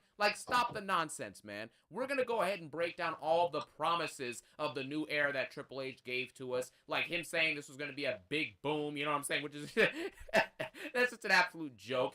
Him saying that there was a new way of storytelling with a long-term booking and a new wave of talent actually that was promised, a new wave of champions fighting champions, which we're going to discuss that, and then obviously one of the biggest promises of the new era was simply the fact that everyone included with WWE promised you that backstage, on camera, storytelling wise, in ring wise, that this was not only going to be one of the greatest eras of all time, as Cody Rhodes and Drew McIntyre and all these other people say, but they also said that they didn't say this word for word, but obviously everyone who's working at WWE implies that this era was going to be better than the eras of Vince McMahon's booking in the past. So let's go ahead and talk about that. Number one, let's address the big boom comments, obviously. As I've already mentioned, this is just an absolute lie. There is nothing that's happening right now that equates to there being a quote-unquote big boom in professional wrestling. Now, the fact is that, yes, there's more viewership now, I guess, to an extent, than there was maybe in 2019, I guess you could say. And the quality now, obviously, is better than WWE had in 2018, 2019 in the pandemic era in the beginning. Even though there were some good things in the pandemic era,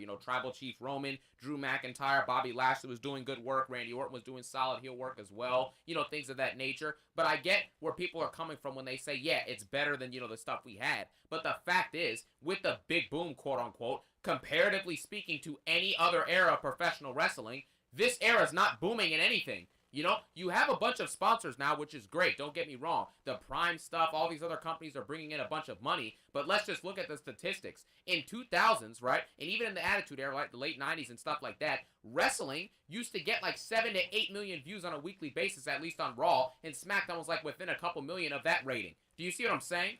How is it possible that wrestling used to rival the Monday Night Football in terms of viewership week to week? You know what I'm saying? And now all of a sudden, WWE Raw doesn't get like 1/5 of the viewership or 1/6 of the viewership that Monday Night Football gets on average anymore.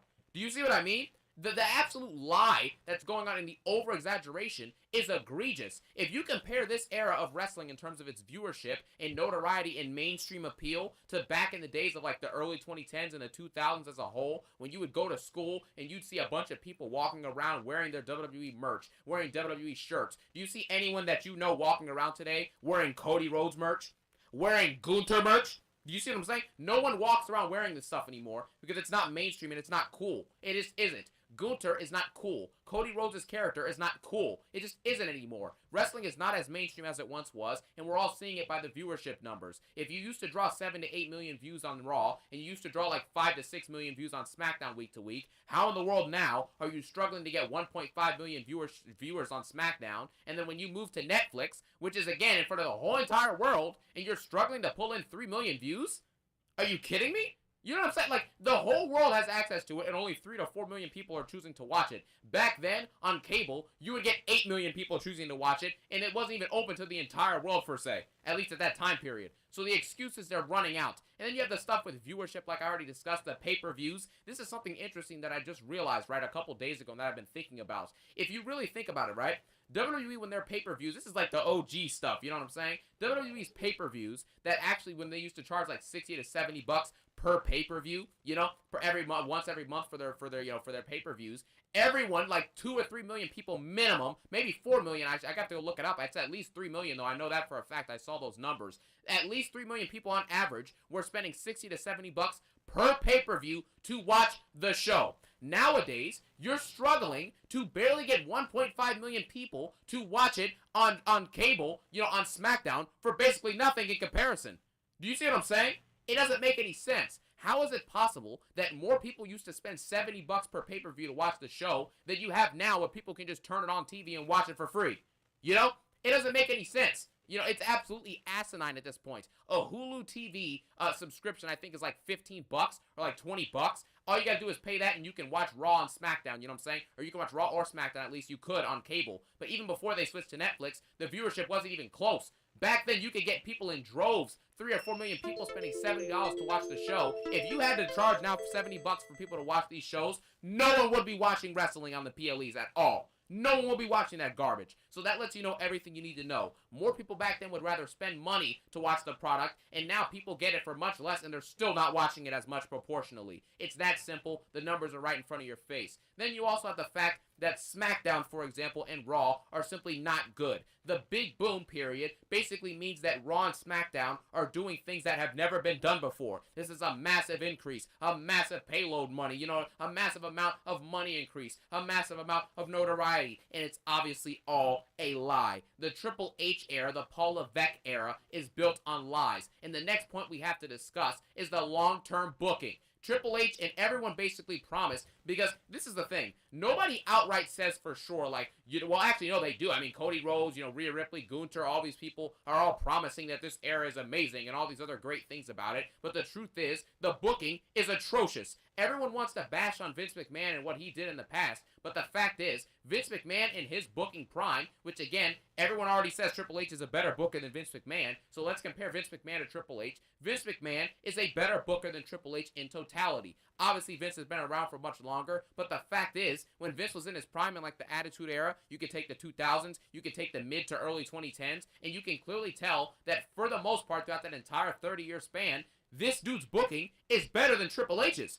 It's not even close. There's nothing that Triple H has done that makes you think, oh wow, this dude's way better than Vince. No, he's not. Vince McMahon, number one, knew how to build new stars, which we're going to talk about in a second. He built new stars. He built mega stars. He built first ballot Hall of Famers, and he built memorable and most engaging storylines in the history of the company. Just think about it. Rock and Austin.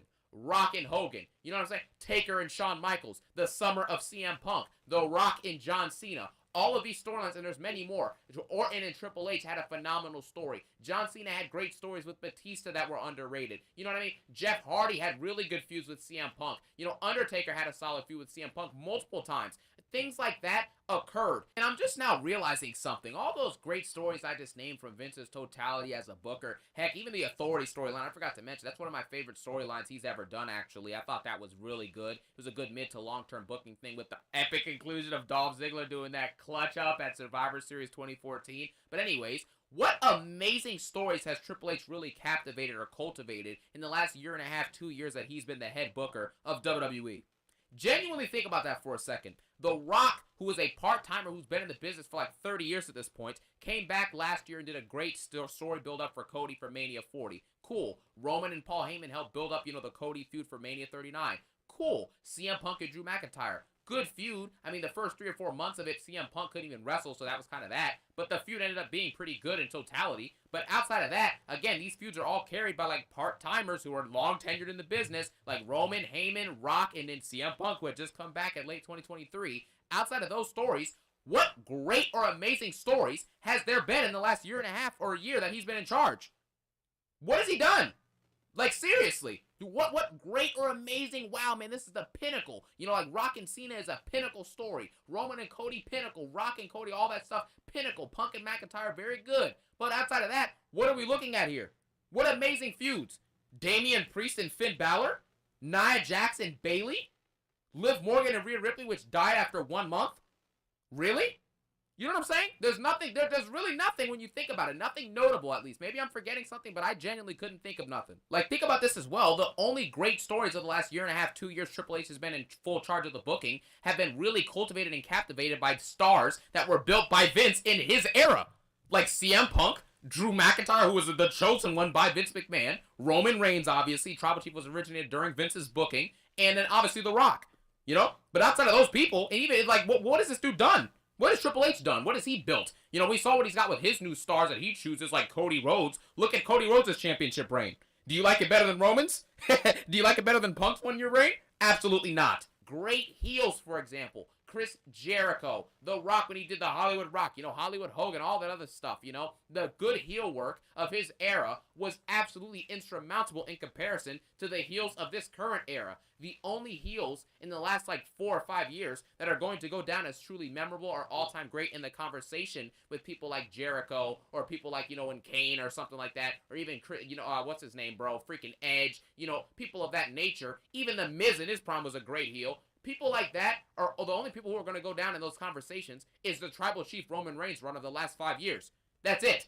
And maybe Drew McIntyre's recent run over the last year, but that's pushing it. Roman Reigns will go down as the Tribal Chief run as a great heel all-time, great run. But outside of that, nothing's coming close. This new era, quote-unquote, of amazing booking is just a lie. It really is. Triple H now is in the mindset of sacrificing 6 to 8 months of television for 1 to 2 great moments that get a poor follow-up. Just think about what's taken place over the last year and a half. We had the long, elongated New Day storyline, which was like a year long. New Day kept losing matches. They would have the same segments.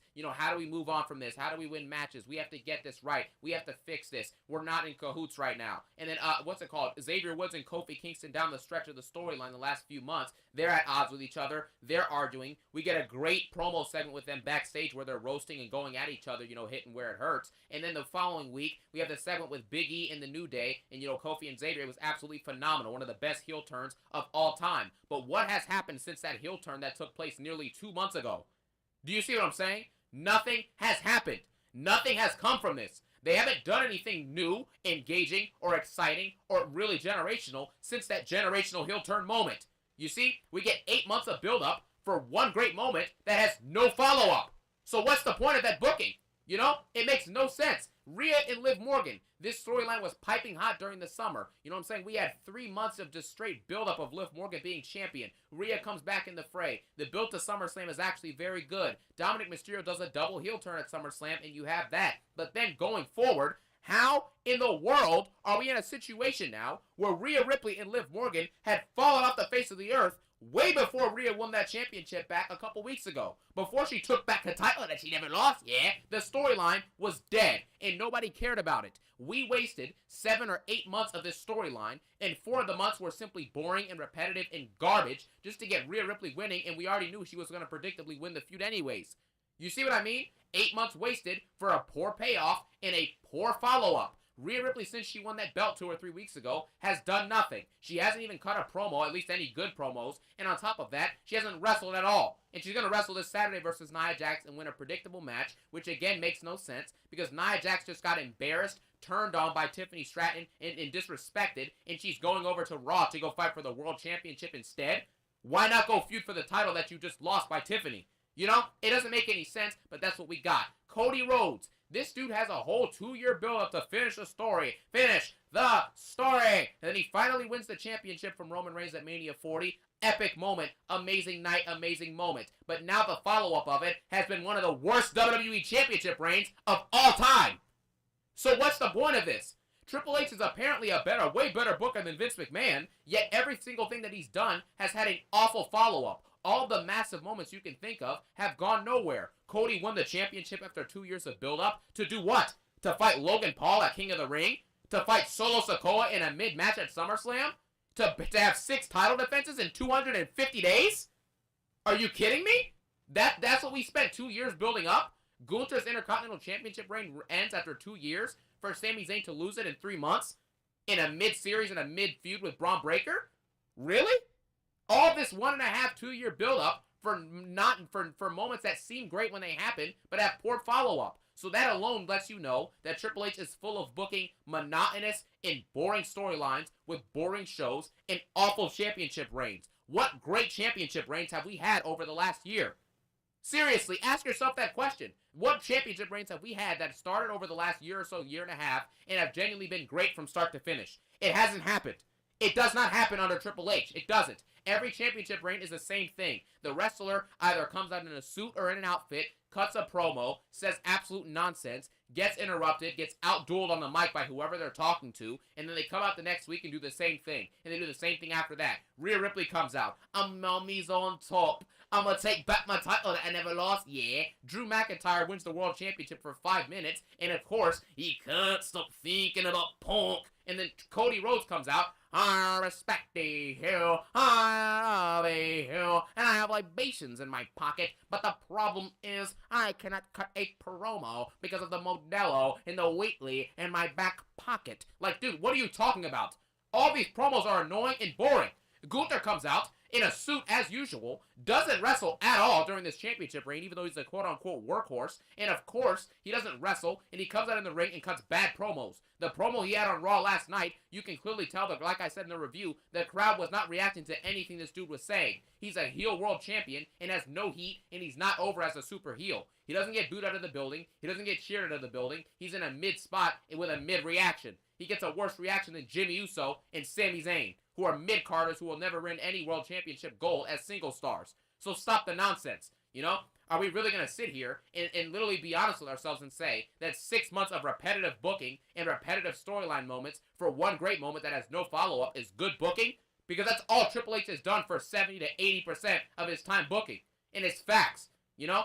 So again, and even with the inconsistent booking and the repetitive matches, every single week you're getting the same collection of wrestlers wrestling every single week. For example, on SmackDown, like I've been saying, you get DIY and Motor City Machine Guns fighting, or Motor City Machine Guns and Pretty Deadly, or Pretty Deadly and DIY, or you get a situation where it's Nia Jax versus Bayley, which now on Raw we got Nia Jax versus Bayley, or Nia Jax and Candice versus Bayley and Naomi, Nia Jax versus Naomi, Nia Jax versus Naomi, Nia Jax versus Naomi, Candice LeRae versus Naomi, Candice LeRae versus Bianca Belair, Nia Jax versus Bianca Belair. It's the same matches. It's the same collection of matches on SmackDown. And then on Raw, it's the same thing. The Judgment Day, same backstage segment, same match versus Damian Priest, some collection of them versus Damian Priest, or they're fighting and fighting versus some other random tag team that nobody cares about or that doesn't even exist anymore. The stuff with the Wyatt Six, I predicted when they debuted they were going to be jobbers who would be off of the show and not even on the show consistently within 2 months, and lo and behold, what happened? Exactly. It's very simple stuff. I don't know why everyone is pretending like this booking is so incredible and it's so amazing. Rhea Ripley has 3 or 4 Raw matches in the last 400 days. Are you serious? And we're sitting here praising this garbage? Cody Rhodes has, what, 5 SmackDown matches in 1 year? And we're out here praising this? This is embarrassing. Your stars aren't wrestling. You're having bad repetitive stories, and the long-form storytelling and booking stuff has been a disaster. And then on to the next point, the promise of new wave of talent. No one is new that is talented. Do you understand what I'm saying? Braun Breaker is new and he's talented. Great, but what has he done? He's been relegated to not being on the show for 5 weeks at a time, and he's going to wrestle Sheamus this weekend. It's his first match defending the Intercontinental Championship in like 8 weeks. So what does that matter? He's in the prime of his career in his 20s. He's athletic. He can cut promos. He's got great talent, but he's not on the show. So why does it matter? Tiffany Stratton, she wins the championship, cuts bad promos, and wrestles mid-matches like her match versus Bayley last Friday, and that's that. There's nothing to speak of. There's no new stars. There's no new talent to look forward to. And that is why when guys like Roman Reigns or Cena or, even CM Punk, of course, people like that don't show up week to week or are not wrestling week to week or aren't doing anything, it makes the show boring because there's nothing to look forward to anymore. You know what I'm saying? There's no new talent that's coming up where you're like, wow, this is going to be this next generation Cena, or this is the next Roman Reigns, or this is even the next Seth Rollins. Seth Rollins is not to the extent of Roman Reigns or even, John Cena's way beyond his pay grade, obviously. But the point is that Seth Rollins is a great star for the generation. He's respectable, he's up there in the talent levels, and he's consistent. They don't even have anyone who's coming up who looks like they can be a Seth Rollins. So how in the world are you even looking forward to having someone who can be on the level of a Roman or a Cena or a Rock or an Austin eventually? It's not going to happen anytime soon, and we're seeing it. Gunther's supposed to be this new talent with this world title reign, and he's this and he's that. He hasn't done anything with the belt. The belt is meaningless. The World Championship used to sometimes be more important than the WWE Championship when you had people like Taker, Batista, Edge holding it, etc. Now the World Championship means absolutely nothing, and it's defended once every 8 weeks. So who cares? There's no new wave of talent. I'm sick of hearing about how stacked the divisions are because it's all a farce. The Triple H propaganda of the quote-unquote new era, this is the last point I need to bring up. The whole farce of a new era is an absolute lie. That is the problem with this entire thing. Triple H and WWE, their stars like Cody and Rhea and Drew McIntyre and even Rollins and Punk, all these people have all lied to you guys. This isn't a new era. It's better than stuff that was horrendous like 6 or 7 years ago, sure. But is this a great era, comparatively speaking, to any other era? Absolutely not. They lie to you every week. Think about it for yourself, right? The Workhorse Champion lies. Absolute farce. Nobody actually believes that Gunther and Cody are fighting champions because they're not fighting. Cody Rhodes wrestles a meaningless 10-minute match like 3 weeks ago with Jimmy Uso versus Jacob Fatu and Solo Sikoa. No one cares about that garbage. It's meaningless. Cody's wrestled maybe 6 SmackDown matches in like 9 or 10 months. What am I supposed to do with that? That's nothing. 6 title defenses in 250 days? Or 300 days dang near? Really? Gunther has what, 4 or 5 title defenses in 6 months? Come on, man. What are we doing? They're not wrestling. They're telling you they're workhorses, but nothing in front of your face is actually showing you that they're workhorses. Back in the day, when Cena and Orton and all these people are defending their championships on a week-to-week or at least 2 or 3 times a month basis, and while doing live events, how in the world are they able to do all of that? And wrestlers now can't even wrestle once or twice a month on TV. They can't even wrestle once. You can't even ask Rhea Ripley to wrestle more than 3 times in a year. You can't even do that anymore, But apparently everyone's a workhorse, but they're not wrestling. You have the lie of the fact that this is some sort of big boom and wrestling is so mainstream again. It's not. It used to be much more mainstream than it is now, and everybody knows that. The numbers show it, the mainstream appeal shows it, and if you just go outside and go ask someone about these things, no one cares about the product anymore, at least on a mainstream level, and everybody knows that. The third biggest lie that they've been telling you guys during this entire thing is the simple fact that they're bringing in a new wave of storytelling that's going to be incredible, and it's like nothing you've never seen before. Yeah, you're right. I've never seen anything this bad before. Good point, Hunter. A new wave of talent, but yet no new stars are being produced. The roster is as stacked as it's ever been. That's another lie. The roster is not as stacked as it's ever been. How is a roster with Batista, Edge, Cena, Kurt Angle, Brock Lesnar, Undertaker, Shawn Michaels, Triple H, all of these other people, Chris Jericho, Kane, you know what I'm saying? The list goes on and on and on. How in the world is a roster with people like that, not even mentioning people like your CM Punk who was in his prime, Jeff Hardy, of course, right? All of those kind of people, and you're telling me that an era where you have Roman Reigns, who's a part-timer, and he's probably going to be out of the company in 5 years, going to retire probably, Seth Rollins, who again is getting older, CM Punk, who's dang near 50, Randy Orton, who's not even there right now, John Cena, who's another super part-timer, who's in his last year with the company, right? And you have no one who's in their prime and who is actually great. Everyone who I just named in the 2000s and the Attitude Era kind of, bridging over like The Rock, Stone Cold, you know what I'm saying? People like that. Those kind of people were all in their prime when WWE was at their boom. You can't be in a prime big boom period when Roman Reigns, yeah, he was in his prime. Seth Rollins, yeah, he was in his semi-prime, right? Drew McIntyre, yeah, he's in his prime. But none of those people are on the level of John Cena, The Rock, Stone Cold, etc. Roman Reigns is the clear number one of this era, and then it's Seth Rollins, and then it's everybody else pretty much. And that's that. You know? This era is not, or this roster is not that stacked. I'm tired of hearing that garbage, nonsensical lie. Who do you have who's below the age of 38, who's actually in their prime, and who is a true mainstream success and a main event level wrestler? Who do you have? Nobody. So stop telling me that the roster is the best it's ever been when everyone knows it's not. Are you kidding me? Compare the top 10 of the 2000s of the Attitude Era to this, and you're telling me it's close? Really? Take the 10 best of the 15-year span from the mid-90s to the late 2000s. Cena, Stone Cold, The Rock, right? What's it called? Undertaker, Shawn Michaels, Triple H, Randy Orton, Ric Flair. All these, those 8 alone, you know what I'm saying? Even if you want to pop in a Hulk Hogan in there, you know what I'm saying? The NWO, all that stuff, you know? Are you kidding me? Chris Jericho, you know? Jeff Hardy, Kurt Angle, Brock Lesnar. Compare that top 12 to what? Roman Reigns, Seth Rollins, Drew McIntyre. Who else? You know, Cody Rhodes, Gunther, LA Knight. Even though I love LA Knight, come on. You know, it's an absolute lie. You can compare roster for roster and clearly be able to tell that the rosters were better in the past. But the fact is that if you continue to tell a lie over and over and over again, eventually people will start to believe it, whether it's true or not. That's how media works, and that's how society works. And WWE has taken advantage of that to continue to lie to the general public.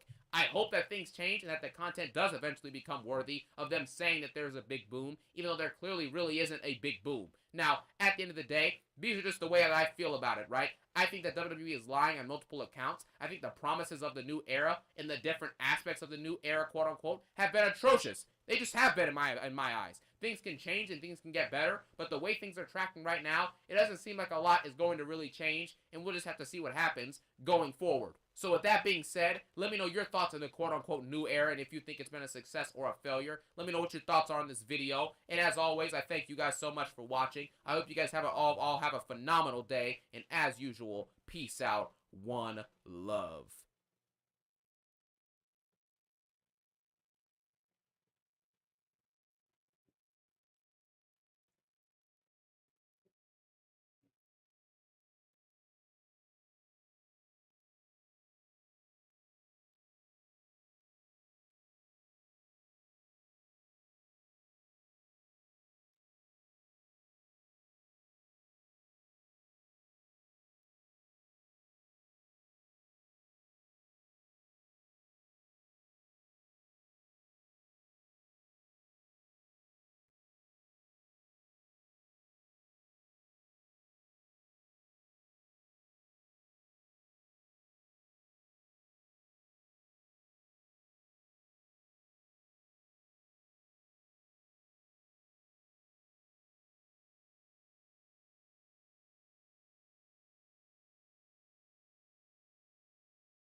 Sorry about that, folks.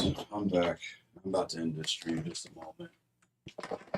Because there's inactivity and I guarantee the TikTok stream ended. Thank God. Thank God. Because I'm just getting sick and tired of streaming on TikTok. It's a waste of my time. Been saying it for the longest. It's a waste of my time.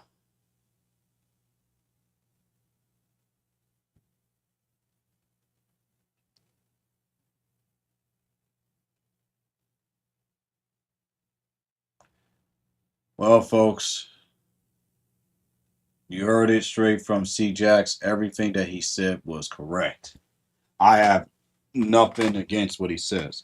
Now, he is wrong on some things about the new era. I don't think it's terrible. It's not a failure. Otherwise, it wouldn't be on the air. I don't know why certain folks say that. But in addition, it's true. So I was just on the treadmill and I was talking to my broski. And